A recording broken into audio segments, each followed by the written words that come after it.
Rajasthan Royals తన IPL 2026 ప్రయాణాన్ని ఘనంగా ప్రారంభించింది. చెన్నై సూపర్ కింగ్స్తో జరిగిన మ్యాచ్లో బౌలింగ్, బ్యాటింగ్ రెండు విభాగాల్లోని పూర్తి ఆధిపత్యం చూపి డంపింగ్ విక్టరీ నమోదు చేసింది. 128 పరుగుల లక్ష్యంతో బరిలోకి దిగిన రాజస్థాన్కు ఓపెనర్లు అదిరిపోయే ఆరంభం ఇచ్చారు.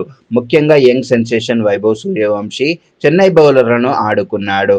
కేవలం 15 బంతుల్లోనే అర్ధశతకం పూర్తి చేసుకొని ఐపీఎల్ చరిత్రలో మూడో వేగవంతమైన హాఫ్ సెంచరీ సాధించిన ఆటగాడిగా రికార్డు సృష్టించాడు. తన ఇన్నింగ్స్లో సిక్సర్ల సునామీ సృష్టించిన వైభవ్ 17 బంతుల్లో 52 పరుగులు చేసి అవుట్ అయ్యాడు. పవర్ ప్లే ముగిసేసరికి రాజస్థాన్ వికెట్ నష్టపోకుండా 74 పరుగులు చేసి విజయాన్ని ఖాయం చేసుకుంది. మరో ఓపెనర్ యశస్వి జైస్వాల్ బాధ్యతాయుతంగా ఆడి మ్యాచ్ను ముగించగా ధ్రువ్ జురెల్ మెరుపులు మెరిపించారు. చివర్లో కెప్టెన్ రియాన్ పరాగ్ సిక్సర్లతో అలరించగా జైస్వాల్ సింగిల్ తీసి రాజస్థాన్కు విజయాన్ని అందించాడు. టాస్ ఓడి బ్యాటింగ్కు దిగిన చెన్నై సూపర్ కింగ్స్ రాజస్థాన్ బౌలర్ల దాటికి 19.4 ఓవర్లలో 127 పరుగులకే కుప్పకూలింది.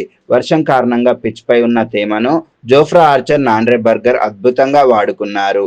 కెప్టెన్ రుతురాజ్ గైక్వాడ్, సంజు శాంసన్, ఆయుష్ మాత్రే, మాథ్యూ షాట్ పవర్ ప్లేలోనే పెవిలియన్ చేరారు. సర్ఫరాజ్ ఖాన్, శివం దుబే కాసేపు ప్రయత్నించినా ఎక్కువసేపు నిలవలేకపోయారు. రవీంద్ర జడేజా, రవి బిష్నాయ్ తమ స్పిన్ మాయాజాలంతో చెన్నైని కోలుకోనివ్వలేదు. జట్టు 100 పరుగులు దాటడం కష్టమనుకున్న తరుణంలో జెమ్మీ ఓవర్టన్ పోరాడాడు. అన్షుల్ కాంబోజ్తో కలిసి చివరి వికెట్కు 32 పరుగులు జోడించడంతో చెన్నై కనీసం ఆ స్కోర్ అయినా చేయగలిగింది.